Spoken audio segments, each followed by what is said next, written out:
Hey everybody, welcome to We Run on Reruns. I'm Amanda, and I'm here with my brother Eric. How you guys doing? We are diving into pretty much the middle here of season 3 of Stranger Things with episode 4, the Sauna Test. First of all, I do want to apologize to everybody out there if I sound a little different. Definitely dealing with some illness here at the house. All week, time of year. We've been just kind of trying to survive the elements of the changing seasons, and seems like flu seems to be rolling through the schools and whatnot, and that's just kind of where I'm at. So I've heard that flu has spiked this year, like more than others. I don't know if it's just earlier, but it seems like more people have it. I would say usually as a school teacher, we get back to school like in August or September, depending on your school, and like within a month, there is a massive swell of people getting sick because everybody's back together in the same spot, and disease is just flying all over the place. And this year, it really didn't feel that bad. Last year, it was crazy. This year, it didn't feel that bad, but I think we might be getting into that window now. In the winter months, it always catches up. But at the same time, it's the winter and nobody wants to leave home anyway. So I get it. Yeah. Well, that's the truth. No kidding. And me, I mean, listen, I work from home, don't have kiddos. So I'm able to stay away from it oftentimes, but still, sometimes it does still creep in, you know, when I try to leave the home every once in a while and interact with other people, it's going to happen. So, but so look, hopefully, fingers crossed, I can avoid it. And Eric, hopefully you feel better soon. Well, I will do my best to feel better, but my voice sounds a lot different today. Yeah. And probably on the Friends podcast this week. I'm sorry for that, but we're going to power through. That's right. We're powering through. We are just dedicated like that. So here we are bringing this important content for you. It's very important. This is very relevant today.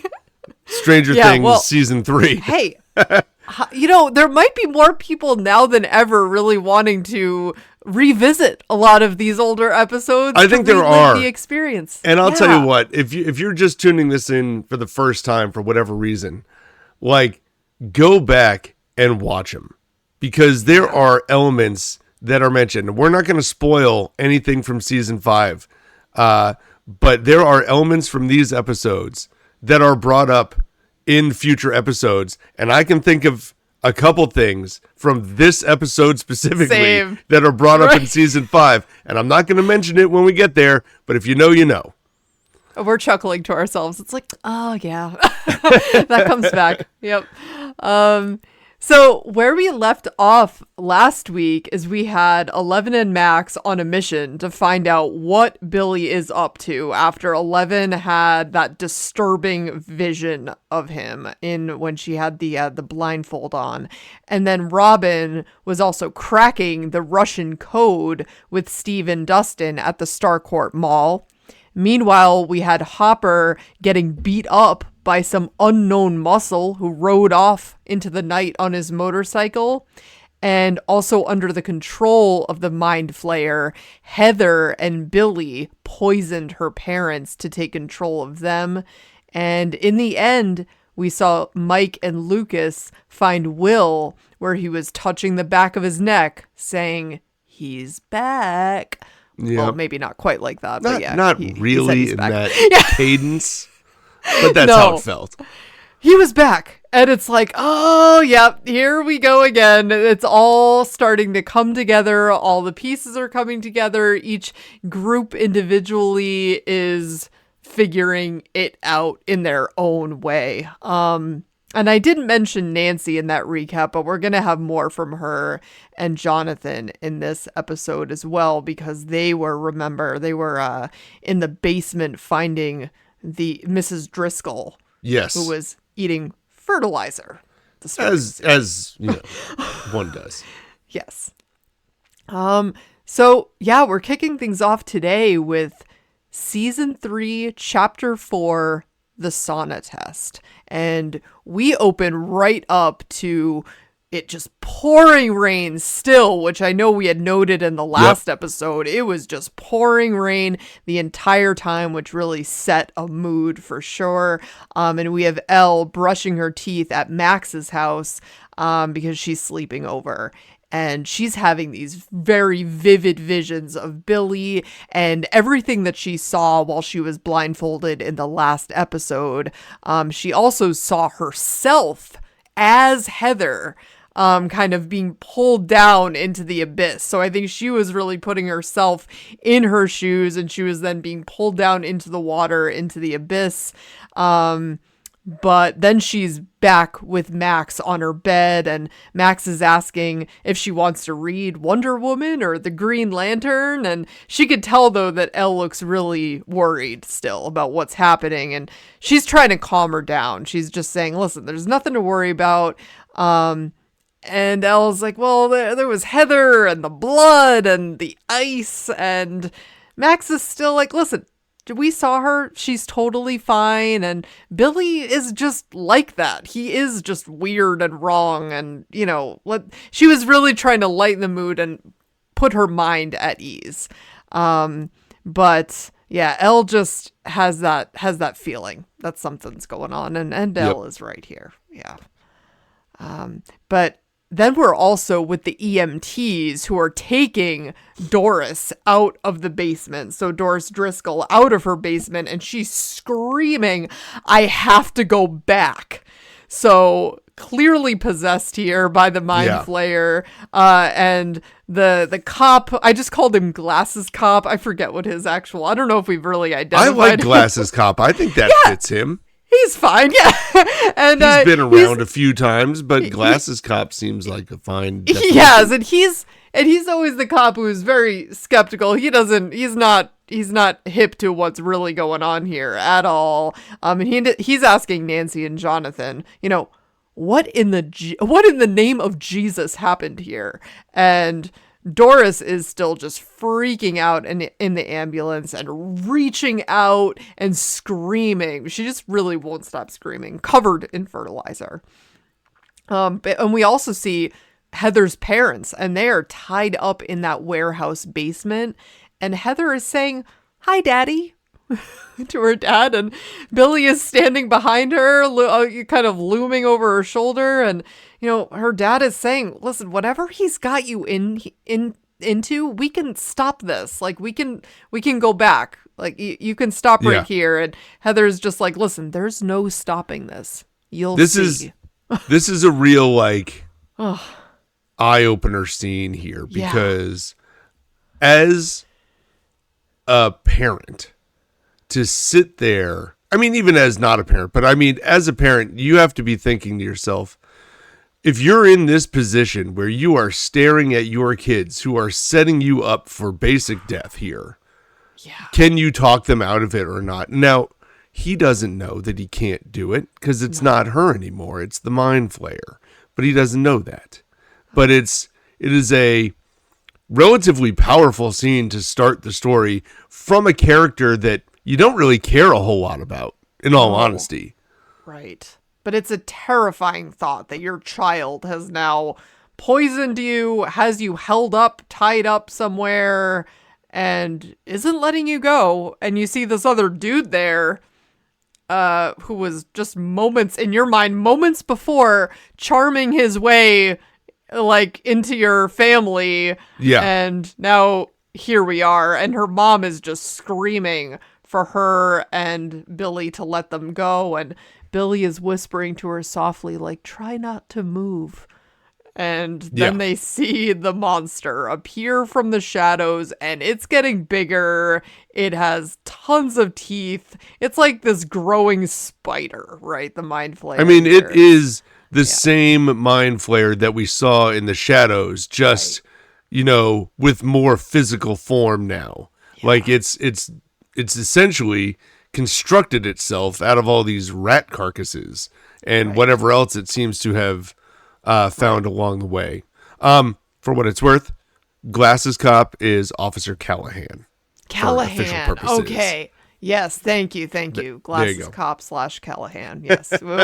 And well, the Mind Flayer, though, at this point, her dad is like, wow, Jesus Christ, what is happening here? But before you know it, its tentacle is right on his face, and it is like this giant suction cup to both of them, both the parents. And, you know, I'm not really sure if it's feeding them or pulling from them. I think it's... I think it appears to pull from them. It's very similar to the way that Will in season 1 was wrapped up in that cocoon situation in the Upside Down and had this tentacle reaching into his mouth. It's that same sort of concept, just from the Mind Flayer itself. Yeah, and then we have the credits. So pretty dramatic entrance, a lot happening here, but really just trying to cover, I think, all of those cliffhangers, like a few of them that we had from the last episode. Because then we're with Joyce and Hopper, and I love this because he's kind of coming out of this daze, and he's really happy to see her as he's waking up, but then he immediately starts puking into a bucket that she has held out for him, and I'm thinking, obviously, he has like a concussion, and was really beat up. So... You know, he's not in good shape. No, and Eric, I'm wondering here, how did Joyce get this giant man who's like 3 times her size home? She said he slowly. Asked that question, and she said very slowly. I mean, what did she drag him slowly but surely to a vehicle and then drive him home and then drag him into the house? I mean, I don't even know how the physics of that could possibly have happened. I'm assuming maybe he gained some consciousness, but is just not remembering it, enough to sort of help walk his body out, because otherwise, that would be quite the feat. But we did not see that, probably for that reason. I loved that. This is science fiction. I'm willing to suspend belief a little bit for this. I think, right. We have the Mind Flayer in one scene. I'm willing to believe that.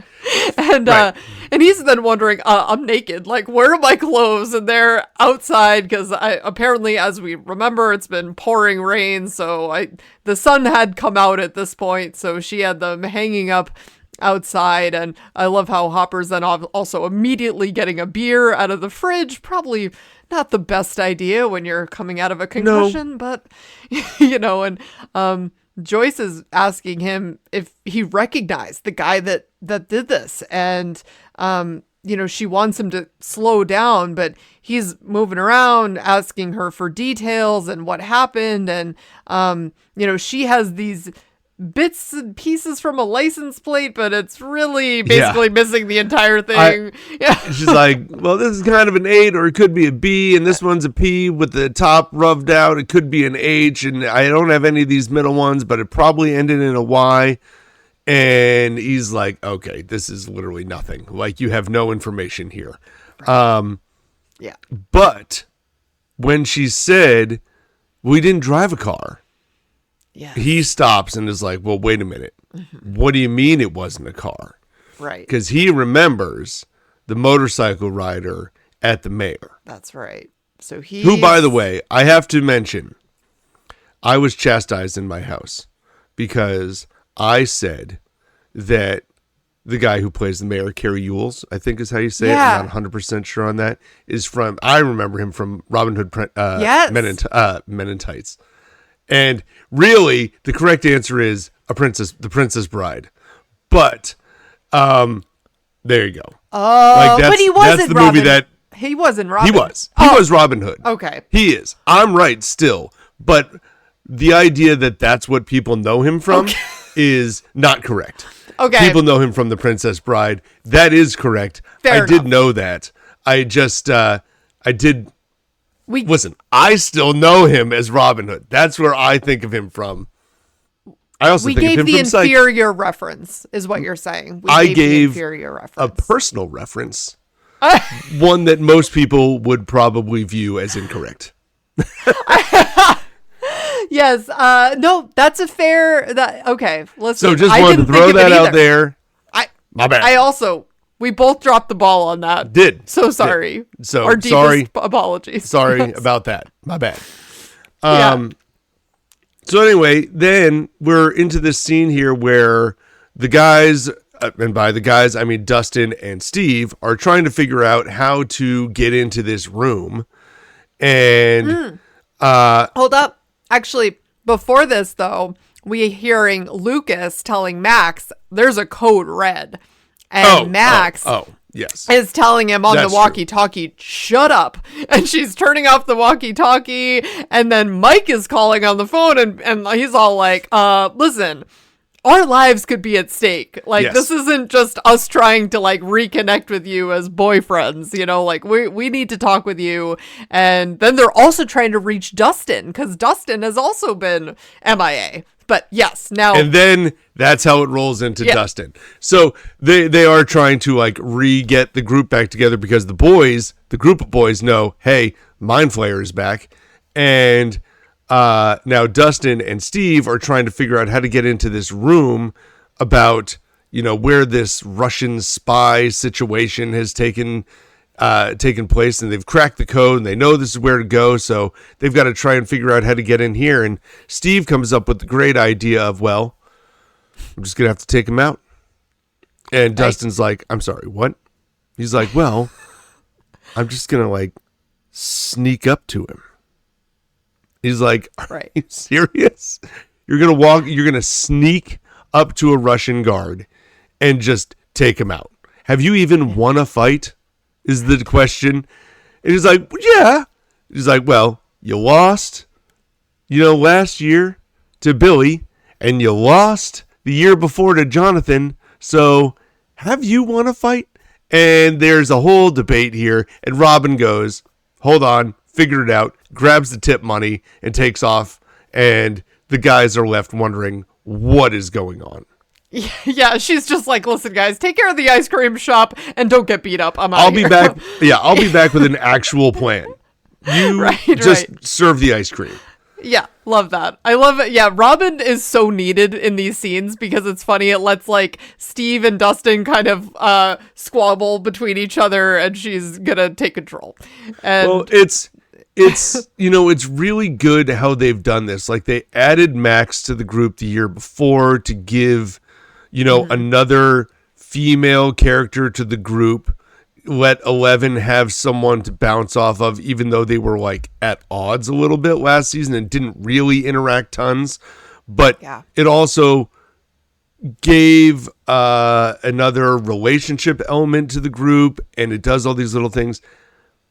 Now, with Max in place, it allows Dustin to be more with Steve than the group. Yes. Give Steve somebody to hang out with. And now by adding Robin into the mix, you get like a like triangle here, you know, of three people here that can bounce off each other in different relationships. And you've still got the group of 5 on the other side that can bounce off each other in different angles. So it's nice how they've put all that together.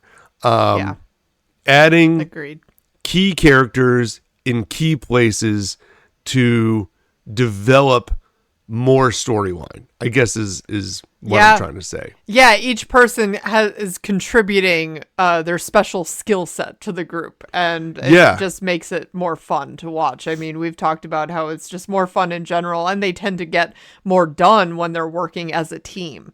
And so now they all have like individual teams.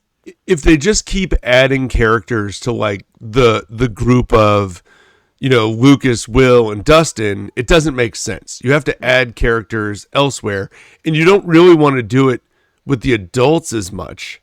Right. You added Bob last year. That was fine. But we all know where this adult storyline is going, right? Yeah. We see this. This is written in the stars. So we have to be able to add to the older kids section. And that's where Robin comes in. Yeah, because we also have Jonathan and Nancy doing their thing as well. So we're back with them at the paper. And who's showing up now but Heather's dad, Tom? And it's like, wait a second. Question mark? We just saw that guy getting his like brain sucked out in the in that basement there. And now he is. This Not is the looking so second good. time. This is the second time now we've seen someone seemingly be sacrificed to the Mind Flayer and then back in the real world talking to other people. And just like the others, he's looking very sweaty and a little beat Yeah. up. He's not looking so good, and he is now screaming at her, at Nancy and Jonathan, really, in his office, telling them to stop pursuing this story. And Nancy, she's saying, listen, Mrs. Driscoll would have died if we hadn't shown up. And he's saying, listen, she's just a paranoid schizophrenic, and now her family is suing litigation. And, Nancy's just like, listen, this is crazy. That is insane. And Tom is saying, well, listen, this is the workplace, and in the real world, there are consequences to your actions, and you're both fired. So that it's just what I liked about this scene too is they shot it in these very close up, angled, slanted, with the camera. It was it heightened the tensity. I felt like it just made it. And it also, because it wasn't as straight on, it gave the feel of something's not quite right here. Something's wrong here. Yes. Like it gave a very different vibe. The way that they position the cameras. Yeah, for sure. Right. Like you could tell Tom was nuts. Like even if you hadn't seen the Mind Flayer moment at the beginning of the episode, you still knew that he was not right. And not just that, but everything he did everything he spoke was accurate. And him firing them at the end of this scene is not shocking. Like, these are all reasonable sentences that he said, but it just doesn't feel right. It feels wrong. There's something wrong here, other than the fact that he is visibly pouring sweat. Yes. Yeah.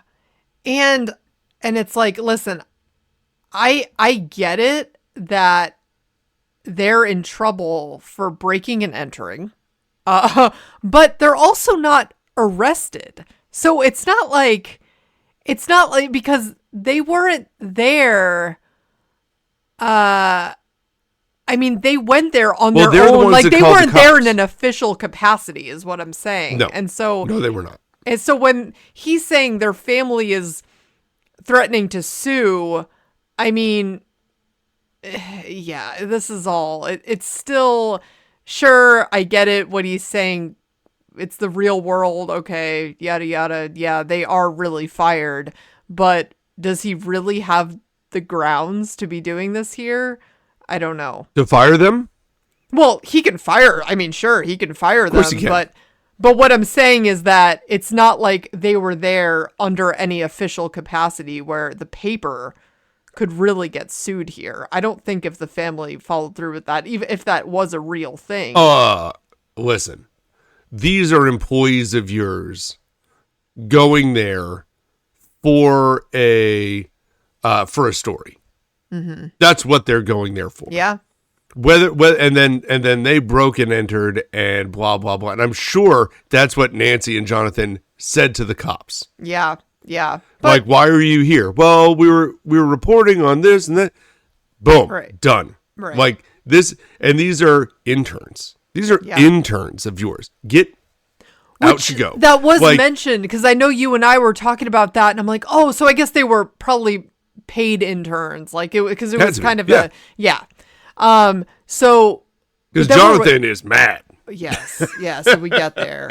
And but first we're with Max and 11 showing up at the Wheelers' basement, and they're now there to talk with Will and Mike and Lucas, and Will is telling them that he didn't want to believe it, but he felt it in the movies and then also in the field and then also at Castle Byers, and he's describing it as when you drop from a roller coaster but your body goes cold and you can't breathe.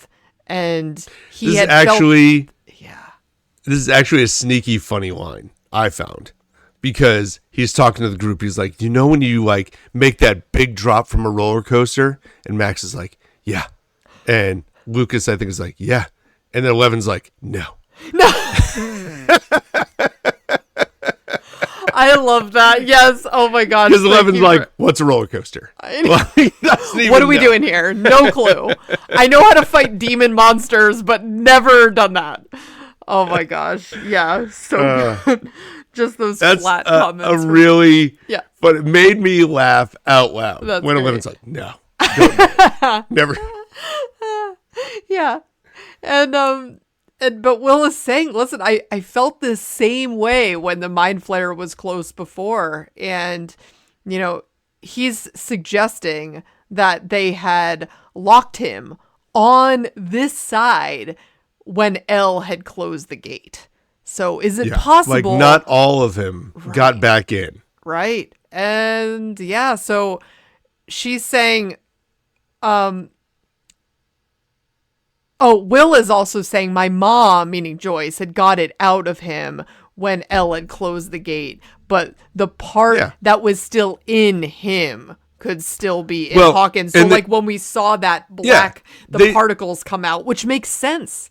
They do this flashback scene to that moment where we're all watching the smoke of the Mind Flayer, his tentacle come out of Will, and Nancy, I think, was it Nancy? Yeah. Watches it out Nancy. Onto the porch, and it goes up into the sky and just evaporates into nothing. Right. Meanwhile, at that exact moment, 11 is closing the gate down. Mm-hmm. And so the Mind Flayer does not have enough time to get back from where it was to the other side of the gate, and therefore this piece is still out there. Very reasonable. Yeah. Very a reasonable explanation for this whole thing. Yeah, and they're thinking, well, it must have found a new host.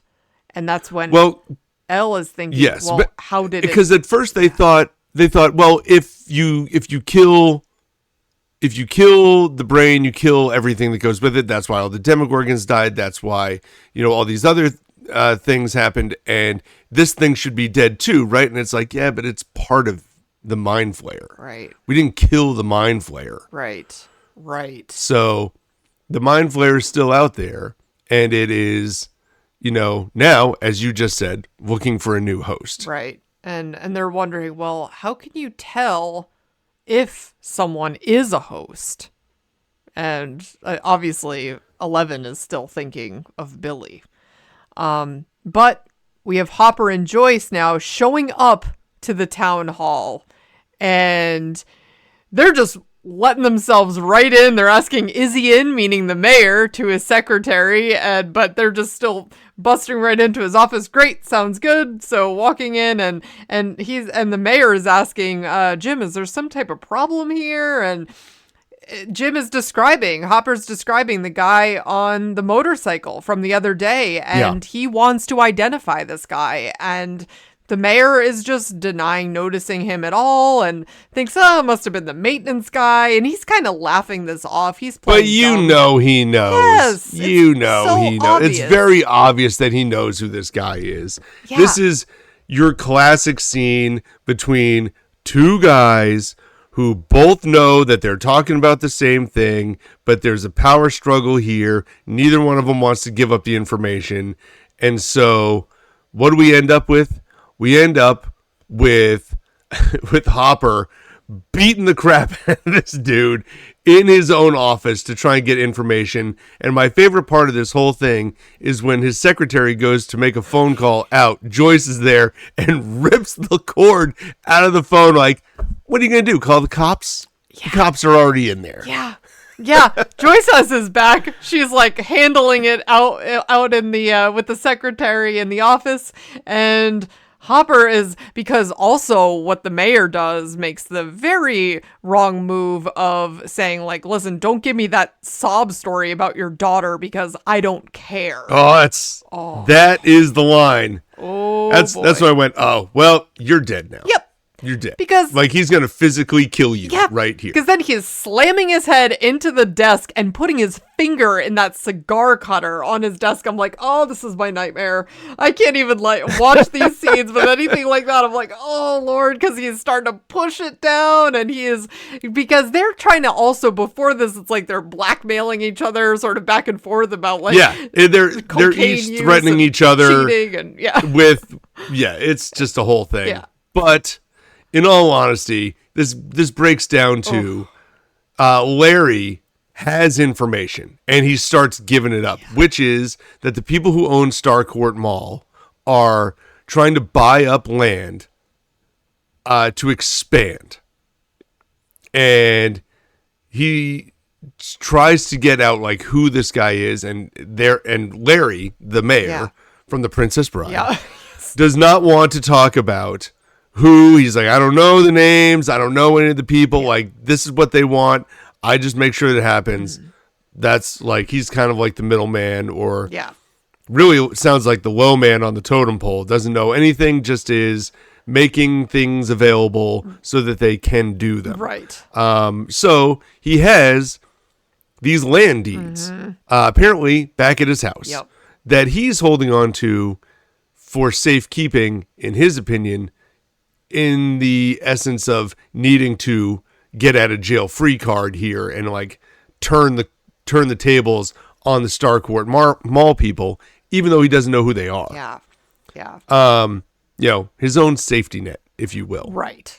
And now back in the car with Jonathan and Nancy is saying, listen, it looks like Tom was on drugs. And it really did.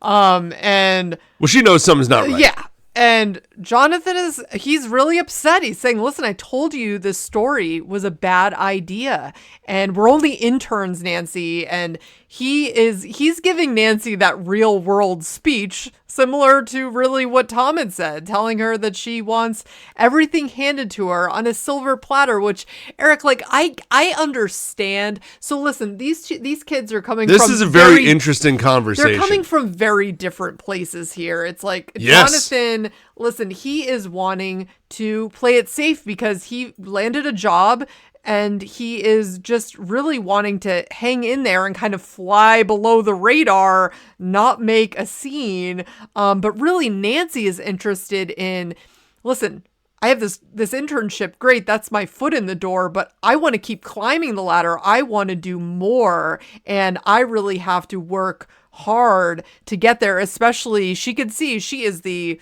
only girl in that office, I think, who is really trying to work with the guys, right? Like, she doesn't want to be a secretary. She doesn't want to be getting coffee for them. And so it's like, I get where they're each coming from different places here, but I also don't feel like... Yes, because Jonathan is trying to say that, I understand that you're the only girl and that's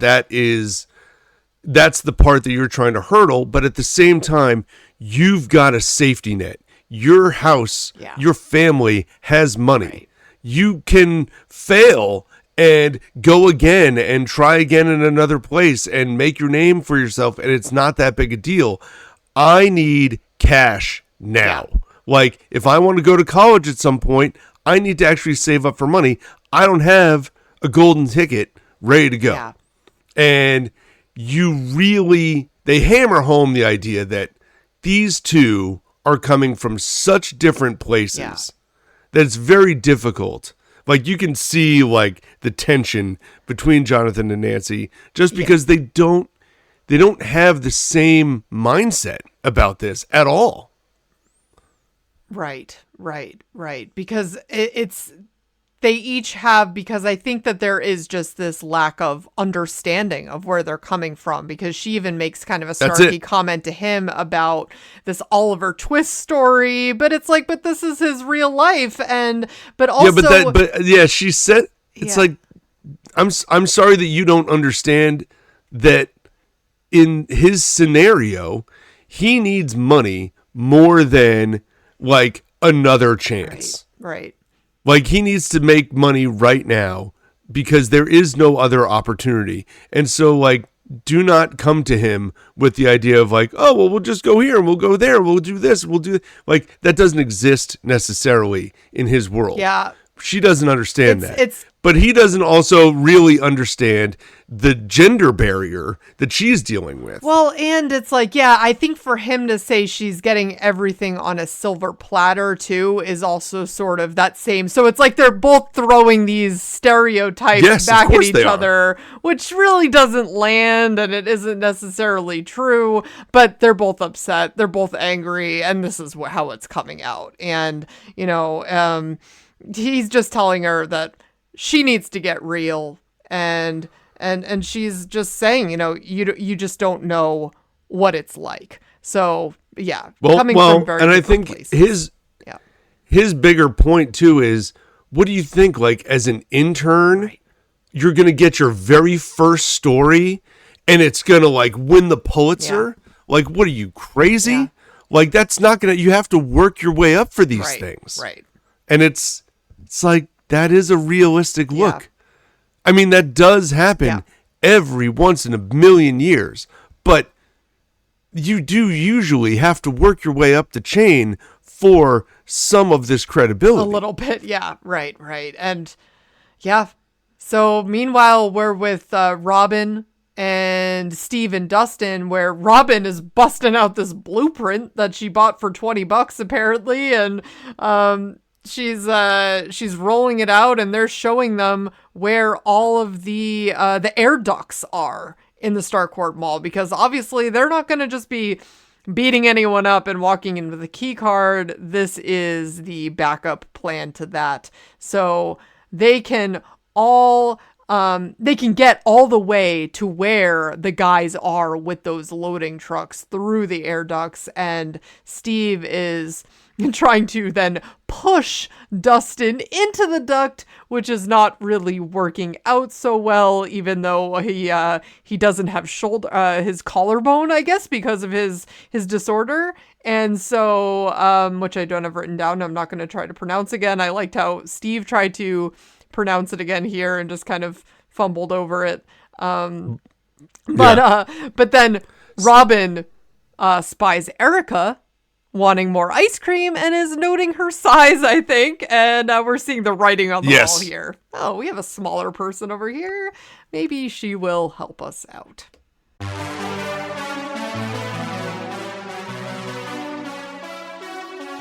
And then we're with Max and Elle and Mike and Will and Lucas, all at the pool. The whole gang is here. Gang. And they're watching Billy. They're keeping an eye on him, and Will is saying the Mind Flayer likes to hide, and he goes dormant until he needs you. So it's not like whenever you see someone who's infected by him is going to be acting all crazy all the time, as we saw with Will, right? Well, that's just it. They all look at Billy and they're like, he looks fine.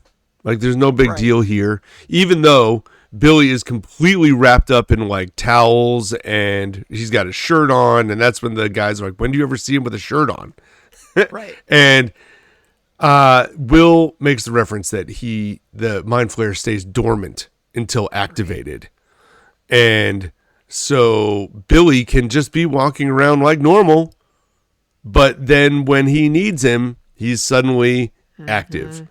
And so they come up with this big, grandiose plan, which is the plan to get Billy into the sauna. Because they know, as has been proven now, that if they pump up the heat, they can get the Mind Flayer out. And they can get that sauna up to 220 degrees. So they've got to find a way to get Billy isolated into the sauna. And that is part of the plan. I will say, the sauna scene later is like the one that stands out for me thinking back on this season. Yeah. This is one of the more impactful scenes coming up in this episode. And so I love this plan. I think it makes a ton of sense. And the goal is to find out whether or not he is the host, because either you're going to get the Mind Flayer out or you're going to realize that Billy's not the host. And if he's not, he's going to be real mad at you just but, gonna like, say, it is what it is. like, if he wasn't Eric, can you imagine? I feel like they might have had to deal with the same level of anger if he wasn't the host. Oh, they would have, for sure. Been terrifying. Absolutely. But at least you know that he's not the host. This is really brave. I get that they have 11 there with them, but I would have still been so scared as a kid to be doing this. Like, this is wild. Oh, yeah. Sure. But it's very helpful when you have someone who makes you feel unstoppable. Yeah. Because if anything goes wrong, she can just mind control everybody and, like, it's over. So 11 is, the ultimate wild card in all these situations. And we have Steve, and the others, then they're trying to convince Erica to go through the air ducts, and they're giving her a giant sundae. She's pushing it back to Steve saying, "Hot fudge, please." She is so sassy. And this is a table like full of ice cream at this point too. I'm like, is this all just for her? I think she just is demanding a lot of treats. And she's telling them, guys, this is like a half-baked plan here. And this sounds like child endangerment is what she keeps repeating. Yes. And Dustin is asking her, well, don't you love your country? Because we're talking about dealing with Russia here. And, well, you can't spell America without Erica. And if you want my help... It's true. Dustin's like, well, yeah, I guess that is true. I mean, that's not really where I was going for, but okay. Like, yeah, there you go. But Erica is wondering, she's like, well, what do I get out of this? Like, what is in this for me? And so it becomes I'm talking ice cream for life. Like, we want ice cream for free forever to crawl through the ducts. This is capitalism, baby. Like, this is America. I do love my country. I keep hearing what I need to do, but I don't know what I get out of this. And this is such a funny scene for Erica, especially since we don't really know a ton about Erica until this scene. Like, we just see her as Lucas's sister, and we see her as like coming up and always asking for ice cream at Scoops Ahoy because she's cracked the system, so she knows that if she asks for free samples, she gets free samples forever. And Eric, I feel like this scene actually lands better as a rewatch. When I first saw this, I remember thinking, okay, now we have Robin's a new character. Erica's a new character. Like, there's lots of new pieces coming in, and I just it's a little bit, because it's definitely so much funnier here. The mood shifts so much back and forth that I liked it a lot more now on the rewatch. But initially, I remember having sort of a hard time with it. I don't know. So I don't know that I always had that hard a time with this scene, but I will say it is definitely the funniest scene in this episode. Any of these scenes with Robin and Dustin and Steve and Erica are definitely the lighthearted scenes in this specific episode, where they seem to be kind of giving us a break from the heavier plot line that's going on elsewhere. But Erica, I think the thing is, on the rewatch, you're paying more attention to Erica as we go, because she's going to be part of it. Like, she's going to be a character that gets involved a little bit. She's not like a main character, I would never say, but she is group adjacent, in the same way that, like, I mean, we saw Murray in season 2, right? He was adjacent to the group the whole way through, right? These characters kind of come in and come and go, like Bob Newby, right? Now, we don't know how long Eric is going to stay for at this point. R.I.P. Bob. But on the but on the rewatch, you know that she's at least gonna be present for a little while. Yeah. And so you pay enough attention to her scenes as she comes through, so this scene doesn't seem so out of place. Otherwise, this kind of seems like if you weren't paying any attention to her at all, you go, why are they even asking Erica to be involved in this? I know. This is such a random person to call. I know. It's like I would have called Will. The connection been like, Will, to you're small. Get in there. Right. I know. It's so true. It's like or get 11 on the phone. Hey, can you blow this door open for us? Right. Like, thanks. Yeah, because Erica also seems like the type of kid who might just like shout it from the rooftops too. So I'm like, yeah, she's not.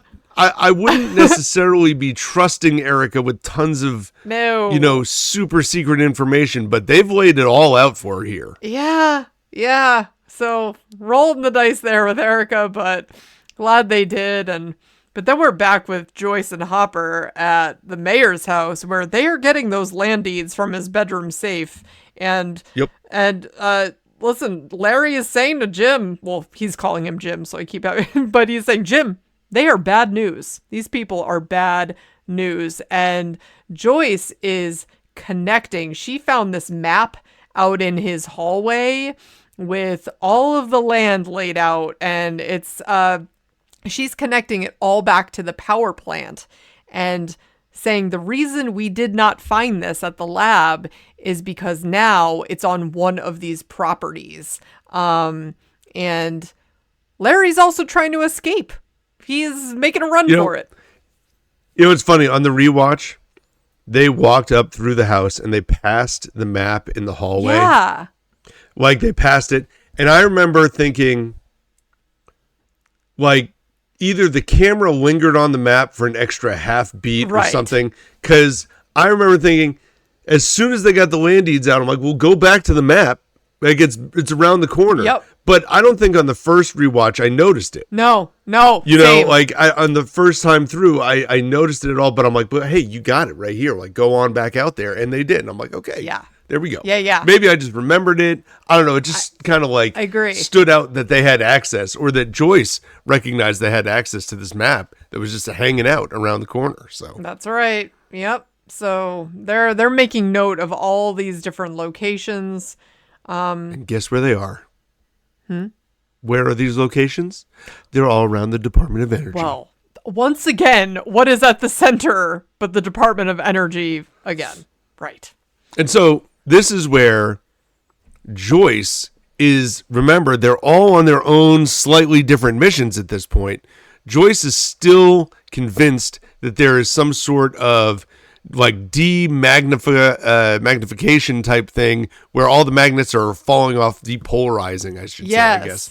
And there's some sort of energy out there. This could be something that's going on with the government. What is happening? So this is the track that Hopper and Joyce are on right now.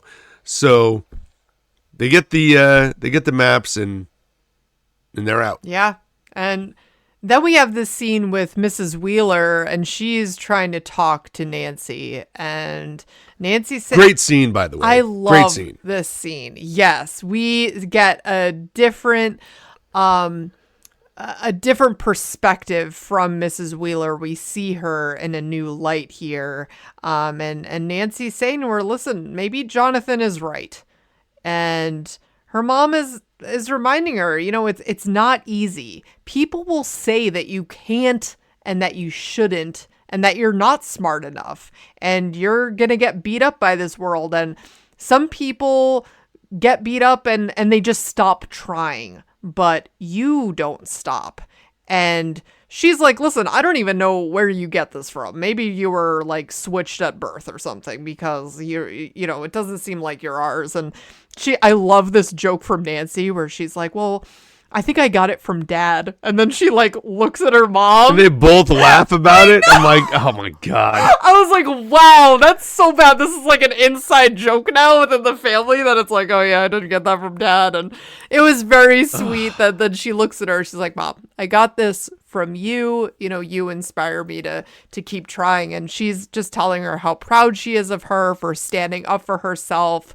And if you believe in this story, you go see this through. You go sell it to that big paper. You know what? Take that shot in the dark and maybe just shoot for the stars. I think she called out the Indianapolis Star, which must be the big paper there, like the Boston Globe. Well, they're in Hawkins, Indiana. Yeah, exactly. So that would be like the equivalent of your small town paper. Or if she is able to come up with a story and have all the proof and have all the stuff, fine. Take your story, write it, go sell it to the big city paper. Could you imagine them writing a story about Hawkins?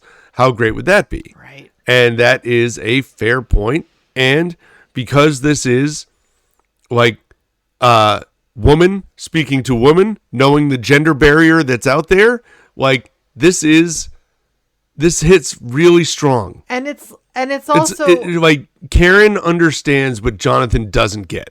And what's tough for me, Eric, here, I think, is that it's like, listen, I get it. And I think Jonathan, because he has different responsibilities and doesn't want to take those risks, that's okay. But it's also like, so then just say, like, Nancy was willing to go on her own and go to Mrs. Driscoll's and just do it herself, but he wanted to be there with her. So listen, Jonathan, then don't get mad when you're then having to face the same consequences, because if you didn't want to do it, you just shouldn't have gone.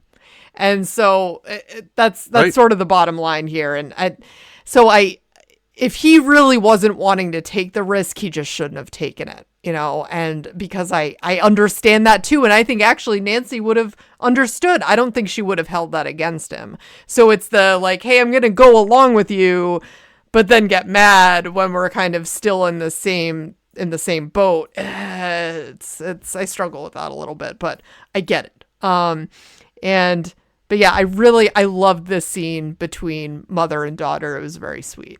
I thought it was really good. I thought the idea of Mrs. Wheeler saying that she wasn't sure where Nancy came from was cool, that she's always been a fighter, and that Nancy's like, no, I get it from you, Mom. And she's like, well, I don't know about that. But, and it's very cool, just all the little elements that kind of come in here where you see this discussion, and it's almost like, now, maybe there have been others, but this is the first time we see like Karen Wheeler speaking with Nancy on a more adult level.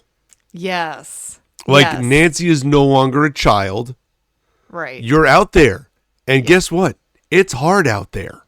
And that is a conversation that I think a lot of parents end up having with their kids at some point when they think like, well, I'll just go out and get a job and everything's going to be great. And it's like, yeah, okay. Mm-hmm. Like, we'll see how it goes. Right. And usually there's some difficulty in that first adjustment, and we'll see. But Karen is here with the great advice, and she is incredibly helpful. And it's probably her best scene, especially since not that long ago, she was trying to step out on the family. Yeah. Oh, my God. We've turned around quite a bit, Karen. Yeah, I mean, my goodness. And she was, when you think of how close Karen Wheeler was to, like, her own death unknowingly, because she could have ended up somehow meeting up with Billy and being attacked. I mean, it was crazy. So it was something. Yeah, and I also really appreciated in this scene just all the elements of the 80s that are still so strongly at play. The camera work was really cool, where they're like zooming out on this kitchen and all like the cabinets and all the tiny details in the kitchen that are just so spot on. I love all of that, like between the cabinets and the stove and just the curtains and the flooring. It was just great. And also, I mean, Karen's makeup and her hair, both of their hair, it's out of control here. And but it's very 80s and it's perfect. The blue eyeshadow. Oh, it's a lot. But it's very of its time, and I just for some reason, very of its time. Yeah. And then, but after this conversation, we move on to this sequence of kind of trying to rectify a lot of things from the last episode very quickly, where Lucas is talking to Will about, hey, Will, like, I just want to say it was a really cool campaign, like trying to apologize for how Lucas and Mike acted at the D&D table the episode before. And Will's like, listen, not worried about it. We got bigger things to deal with right now. He's obviously still upset, but we're moving forward because they never got to this like apology section. They're still kind of angry at each other, and that's worth remembering. Yeah. And then we get Mike trying to apologize to 11 and coming out with, hey, by the way, I want you to know the context. The reason I had to lie to you is because Hopper made me lie. Like, this is what he told me. This is what I had to say. And 11 says, well, maybe I should be hanging out with my own species, which makes Mike realize that she's been spying on him. And he's like, hey, that's against the rules. And she's like, I make my own rules. Yes. And I was like, oh, man, this is getting crazy. And then you get this also other moment which is not something you would expect, but you get a moment with Max watching Billy, and she just says out loud, she goes, man, I hope it's not you. I know. Like, she really, even though her and Billy are not tight, clearly. Yeah. She doesn't want it to be him. No. She wants it to be anybody else. Yeah, because she knows if it's him, that is not going to end well. No. So we then have Erica back in the air vents with the flashlights. Operation Child Endangerment. Yes. With the flashlights taped to her helmet. They got real creative here. And she's talking with Robin and the guys through the walkie. And she's saying, see you on the other side, nerds. Like, I love how she is just, oh my goodness, this girl has so much confidence. It's out of control. Love it. But then we flash back to the mayor's house, and his wife or girlfriend, someone is arriving home. And in her leotard, it looks like she just came from that workout class in the mall. So I put wife ? Right. And then I said, no, it's got to be wife, because during their whole insult fest, Jim Hopper mentioned that he had a wife. Okay. Like, mentioned that. So that being said, he also mentioned that he's, not been so faithful to his wife. That's what I was thinking. I would imagine that coming back to the house, one would think, is the wife. Right. So I wrote wife ? We don't really know, but he's yelling for her. We actually get into this very quick cut sequence of a lot of different things happening, very short periods of time, because everything kind of speeds up towards the end here until we get to the sauna. But Larry is yelling for her to get a phone. Yeah. And he's handcuffed to the bed. Yeah. Yeah. And then Joyce and Hopper are driving through all the places. And they're crossing them off the list. And they're getting out at the different places going, nope, not it. Cross it off to the next one. And then I just have written down here, free ice cream for life. Yes. Yeah, because Erica gets out of the vent. She opens the door. And she stands out right where all the Russian guards were. He goes, free ice cream for life. I love Steve's expression here, too. He's like, oh, Lord. Oh, gosh. Here we go. Because like, who did we just sign up for? Like, what is this? Exactly. Yeah. Because I know Robin had made the comment early on where she's like, how many children are you hanging out with? And it's like, okay, now we have another child in the mix here. And she's even younger. So it's like, oh. She's even younger. Yeah. Yeah. And yeah, because she's saying, listen, I just see all these boring boxes in here, no guards, no booby traps. And yeah, she's just busting right in there and she's claiming her free ice cream. They did ask her if there was a booby trap. And she's like, well, if I could see it, it wouldn't be a very good booby trap, would it? Yeah. Fair point.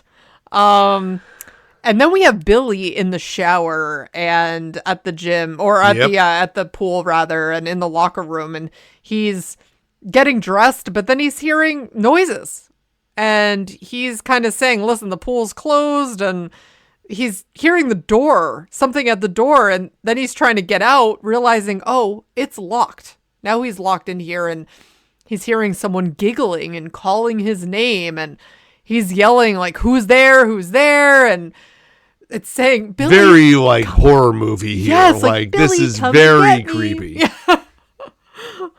It's come and find me, Billy. And he's yelling like, it's your funeral, trying to find them, trying to find where this voice is coming from. And they're using this dummy. So it was that like CPR dummy that Mike had found in the storage. And they're when he was talking with 11. Yeah. Yes. And they hung it in the steam room. This was very smart to trick him to go inside because it was just sort of in the shadows. And I'm still not sure how they pulled off all the audio cues here to like trick him into coming all the way here. But well, the walkie-talkie doesn't matter. Was on the dummy's chest.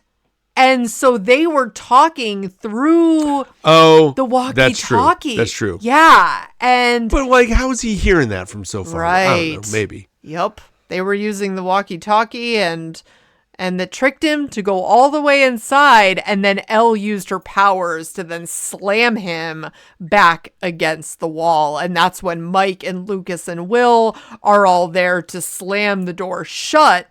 And they chained it closed. They chain it. They jam some like poles through the handle, so it's not easy getting out of there. And then they crank that heat up, as high as they can get it to go. Yeah, because Max is standing there watching, and she's like, "Do it," gave the go ahead, and they're cranking up that heat.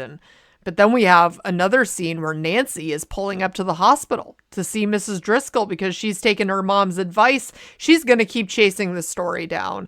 And she's going up to the receptionist saying, I'm Nancy Driscoll, her granddaughter. And I think even this nurse or receptionist here is just like, looking a little bit suspicious, but she lets her in. And she goes into her room, and Nancy's just opening up her chart, reading through it. Flipping through the charts. I'm thinking, you know what? I feel like this is also, I don't know, Eric. I haven't been in a hospital, myself in a hospital bed in a while. And I'm thinking, is the chart still just left out like that? Yeah, no, it's still there. Okay, it's still in the room. Well, because they fill out the chart, and what if their shift ends and the next nurse comes in? I just figured it's all digital now. Well, okay. A lot of that is true. Right. But they have access to the charts in the room. Yes. I guess is the point. Is it on paper? Could anyone just walk in and see it, right? That's sort of what I was thinking. Well, I mean, anybody could turn on their computer now too, so it's there. Yeah. Hopefully there's a password, but the password is password. Well, yeah, right. I mean, nothing would surprise me. Hospital 911, right? So we have then Steve opening the Imperial Panda box to find a steel case with some type of locked handle, which he's just opening right up.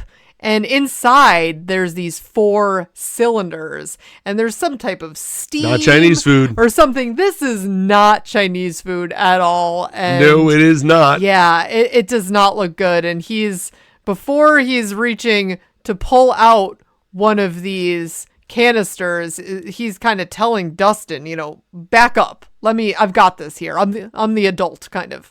Well, he's telling all of them to back up. Yeah. And Erica backs up, and Robin backs up, and Dustin is not backing up. Mm-hmm. He's like, nope. And he's like, listen, if you die, I die. And they are going to stand here together and see whatever is in this canister. And Steve just goes. And I'm thinking to myself, first of all, like, listen, Steve, as if you know what you're even looking at. Dustin's the only one in this room who has a chance of knowing what this is. So let him stand here. But I love Steve's reaction to him saying that. He's just like, all right, buddy. Kind of laughed it off. And so then he's pulling out this canister, and there is something bright green floating around in there, and they're like, do you ever see the movie The Rock? Oh, a long time ago. Yes. Yeah. Like about Alcatraz. In that movie. Yeah. There are these like bright green like balls of something. I forget what they were in that movie. Something. Whatever it was, when they broke open, people who were near them did not survive. Yeah. And so this gives that same vibe of like this bright green plasmic something that is not going to be good. So, Eric. But they're just going to grab one and run with it. And I'm thinking, though, also, when did they get into an elevator? I didn't realize this whole time they were in an elevator until this moment. They didn't know they were in. Oh, okay, because the room is the elevator. Okay. And that's the thing that they don't know. And that's kind of like the big like surprise moment. Like you've got into this room, it's got all these cabinets in it, and you're just sorting through it. It looks like just some sort of supply closet. And then all of a sudden they're trying to get out, the door's shut, and all of a sudden it starts plummeting real fast. Yeah. Yeah. And that's the end of that. We don't see them again in this episode. No, because we just see this room flying down. Flying down, and then because you get the external shot too, and you're realizing this elevator shaft seems endless too. Like it's a long way down. Right, like where are they going? But yeah, you're right that we don't see them again. So, but then we're with Mrs. Driscoll in the hospital with Nancy, and her vitals are starting to go nuts, and that's because they are all connected. So what's happening to Billy in this sauna is also now affecting her. And Billy, then we get this flashback to Billy where he is screaming, "Max, let me out of here. You know, you kids think this is funny. You better open this door." He's flipping out. And this part really made me think of Jack Nicholson in where he's locked in the refrigerator in The Shining, right? So it's like, that's what this is. Exactly. That is what this is for sure. Good. I mean, very, very clear references so here. Good. Even as we go forward, well, I mean, listen, Billy's going to break the glass out here at some point, which to me is like the axe coming through the door. Exactly. You know, like, you know, it's the whole idea of the connection points here to The Shining are significant. So, well, I'll wait until we get to that moment, but yeah. So, Will is saying he's taking note of, hey, we're at 220 degrees now. That's hot. That is real hot. That's real and hot. Billy is now falling to the floor, and he's now taking a different approach where he's crying, saying, like, Max, it's not my fault. I've done bad things, and he made me do it. And he's saying it's like a giant shadow. And you're really actually, there's a moment where you feel bad for Billy here because you realize, like, he is still in there somewhere, and he's being controlled. And he's saying, please, Max, it's not my fault. I tried to stop him. And Will can feel this, and he's saying he's activated.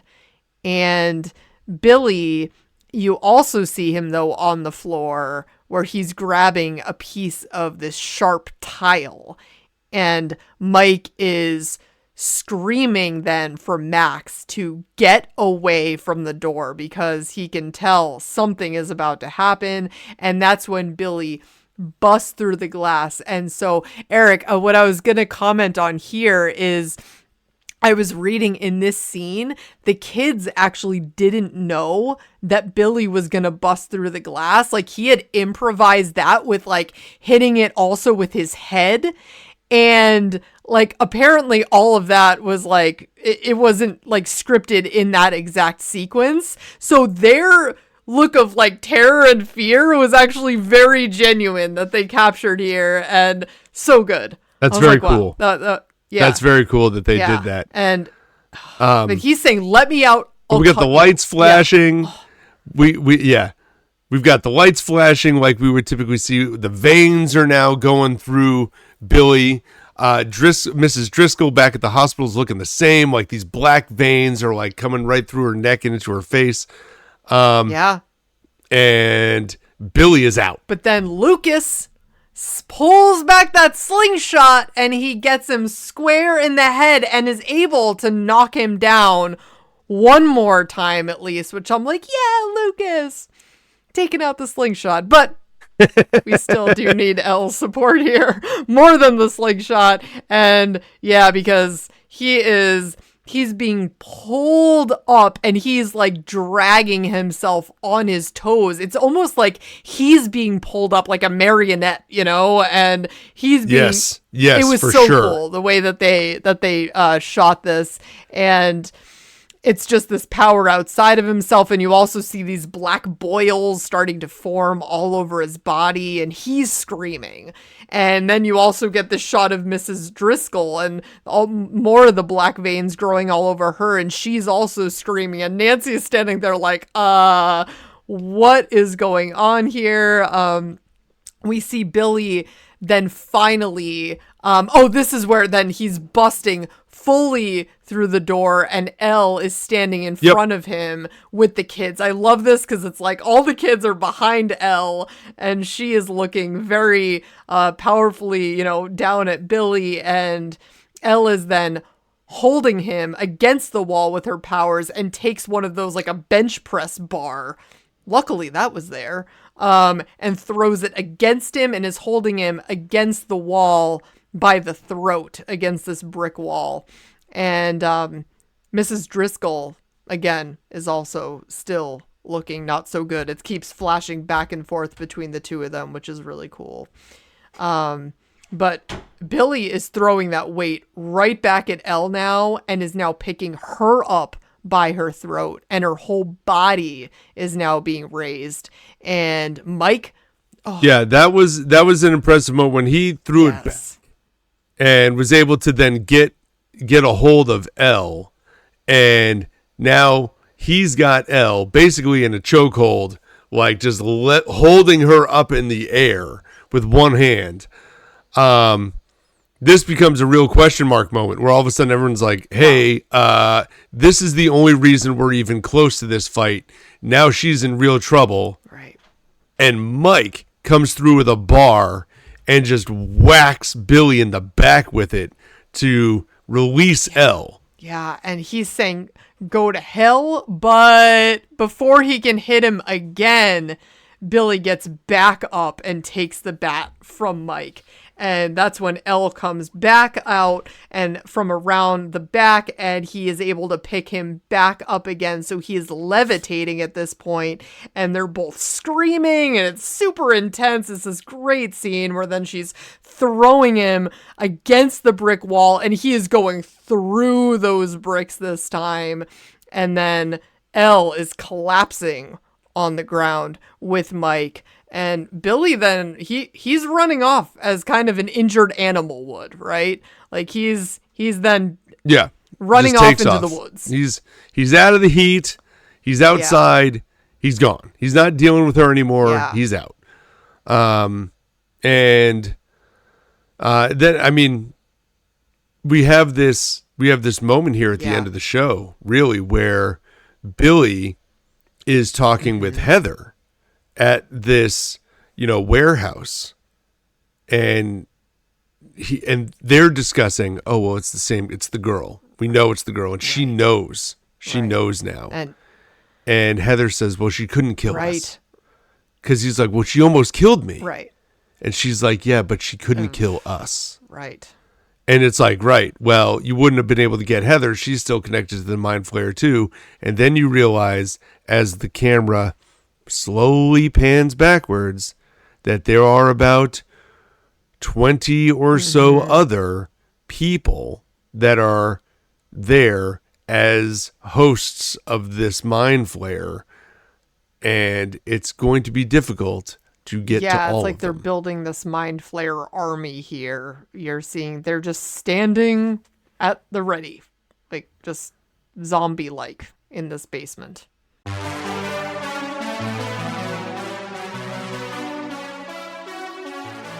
Well, now we're going to get into our IMDb ratings segment of our podcast, where we talk about our ratings versus your ratings on IMDb, plus our favorite and least favorite characters of the episode. Amanda, I went back and forth on favorite character here a lot. I like a lot of what everybody did. there are no characters that I felt were really poor in this episode. I'm gonna pick a least favorite only because I have to. Listen, Hopper's been dragged through the mud here by you and me over the last few episodes. He has been the least favorite character for both of us for multiple episodes in a row here. And that's just not going to be the case today. Hopper started to redeem himself in a big way. So did Joyce. So did everybody, in all honesty. Because in the first episode this season, I said, I don't like what anybody did. In this episode, I like what almost everybody did. But when it comes down to who stood out, who was my favorite character, there were two that really, really stood out to me from favorite moments and favorite parts.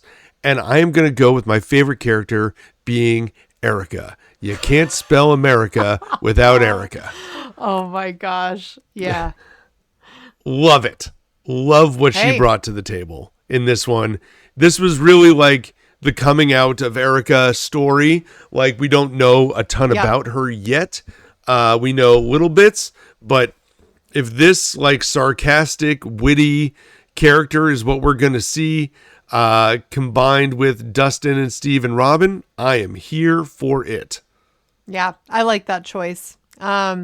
I went with Mrs. Wheeler as a favorite character here. She was my second. She was the one I was bouncing between. Yeah, I love that moment that we touched on with her and Nancy in the kitchen, where she was just really empowering her to chase down that story and fight for it. And I just felt like, we're finally seeing this new side of her character, which was really cool. Because I know she was, I think, my least favorite character in one of the an episode. She was your least favorite in the first episode. Exactly. Yeah, because that was just hard to watch. So hey, Mrs. Wheeler, I'm all about a comeback. So this is looking much better here for you, and I just appreciated that. So yep. I was bouncing between Erica and Karen as well. Trying to figure out which of the two I felt impacted more. I think Erica had more going on with the story. I liked the scene with the ice cream, which I know you said kind of the first time through kind of hit weird, but the second time through you appreciate a little bit more. Yep. And maybe that's the case, but yeah, I'm going to stick with that. Nice. My least favorite, I'm going to take Jonathan. It's not really anything Jonathan did. I think Jonathan stood up for himself very well, but his only real scene is that car ride with Nancy. Right. And he doesn't really understand her perspective, but she's not trying to understand his perspective either. Yeah. So it could have been either of them. I give Nancy a little bit more credit for then her scene with Karen Wheeler later. So I guess it lands on Jonathan this time through no real fault of his own. I almost picked like Heather, but she doesn't have like enough going in the story. Same with Billy. I could have picked Larry. Yeah. Larry could have been the least favorite, but you know, I feel like these side characters have to do more than that. Like Larry was just the punching bag for Hopper in this one. So I'm going with Jonathan, even though it's more of a, I wish you had done more, not, I don't like what you did. Yeah, it's true. Larry could have easily been my least favorite character, because it's like, especially the comments he made to Hopper about his daughter and just in general being a jerk. Like, but yeah, I think I actually went with Jonathan here too, just because I was disappointed in the way that conversation went. It's sort of like, but I also get that. I think since we as viewers know that especially what Nancy's chasing down is like, there's a real story here, it makes us automatically just understand and want Nancy to continue down that path more. It's like, no, Jonathan, don't stop. Like, let's just keep chasing it down. But I also, listen, like you said, I get it. But yeah, if again, as I said earlier, it's like if he didn't want to be a part of it, he didn't have to be either. So that's where I struggle a little bit with his argument. So yeah, went with Jonathan here. But we know all these characters, they go through highs and lows with us. So I'm sure we'll be right back to it with Jonathan as well. I'm curious. I'm curious where you are on the ratings here. Yeah. Because I'll tell you what, I wrote mine down and then I scribbled a different one on top of it halfway through this podcast. And now I've crossed it out and wrote another one on top of it. So, I will say I am going with an 8.7. Oh, is it? Okay. Yeah. I actually had it much lower. Same. And then I got it up to like the middle, and then I pushed it a little bit more. The Mallrats episode 2, I had it as an 8.8. I love that episode. It's just so fun. This is obviously a very different vibe, but the more I think about it, the whole sauna scene is so good that I really want to keep it higher up on the list. And when I think about how it connects with Erica going through the vents and Nancy and Karen having that conversation, there's just a lot to like in this episode. Yeah. From my perspective, I'm not going to make it my favorite one. Mallrats is going to be tough to beat for me right now. I'm sure we will as we go, but right now that's what I'm going to stick with. And you're going 8.7 as well. Any reasoning? That's so funny because I did the same thing where I kind of, when I first watched it, I was like, well, it felt like it was a little bit slow to get started. But really, the more that really I think about this episode and how it plays into the whole story, it is so far, I think I have climbed through my scores throughout this season. And this one so far is my favorite of the season. And yeah, I just felt like it was really well rounded. But yeah, that sauna scene at the end is really incredible. I mean, that was just so action packed, so filled with emotion. We're really starting to see other sides of different characters as well. So, yeah, the stakes are just very high at this point too. And then we also see this like army of people at the end. So we know that this is going to continue to be a challenge for this group. So excited to see where it goes. There you go. We also have the elevator plummeting. We don't even know what's happening there or what's happening with Joyce and Hopper. So as I'm watching this, I was like writing down some notes, and the next episode automatically started. And the next episode starts with just the elevator plummeting through, and I'm like, oh, okay. Yeah, Let me stop this before it goes any farther. But it's very cool that it picks back up with the elevator dropping. Oh, nice. Very cool. I will say, I'm going back. I don't believe it's fair to Jonathan to have him be the least favorite character for both of us. That seems so wrong when Larry was also awful. So I'm changing mine to Larry. You're picking Larry needs to be represented as a terrible person in this episode. It needs to happen. I don't think that's fair to Jonathan. Yeah. So I'm going back and changing that. Let's not pile on I don't Jonathan. do that very often. Okay. Let's not. I mean, he wasn't that bad. He wasn't wrong. Okay. He just didn't understand. Larry was actively awful. So there we go. Okay. All right. That's that fair. being said, I'm pulling up the ratings here. Okay.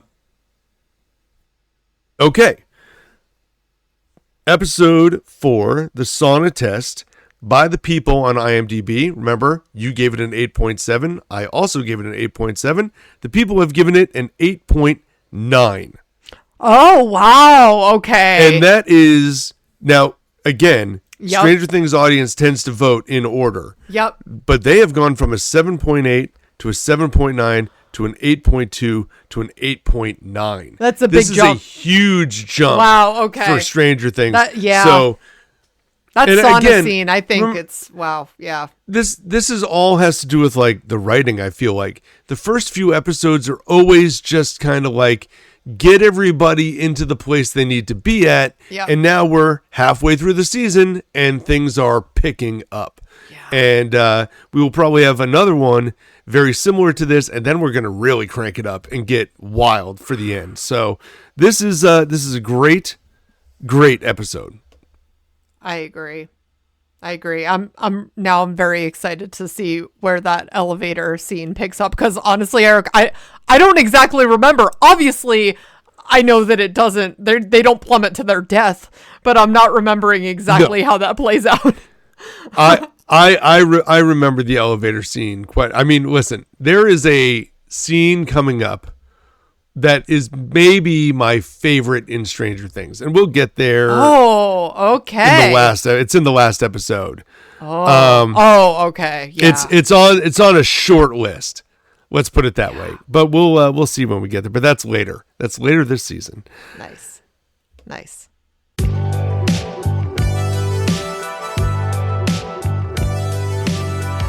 Well, thank you so much for listening to the We Run on Reruns podcast. If you could check us out on our socials, our Instagram and our TikTok, and subscribe to our YouTube channel. Again, we really appreciate all the support that we're seeing there. If you are looking for our full podcasts, other than Spotify and Apple Podcasts, you can also find them on our website, werunonreruns.com. For Amanda, this is Eric. Enjoy watching Stranger Things Season 3, Episode 5 later this week. Happy rerunning, everybody. See you later, guys.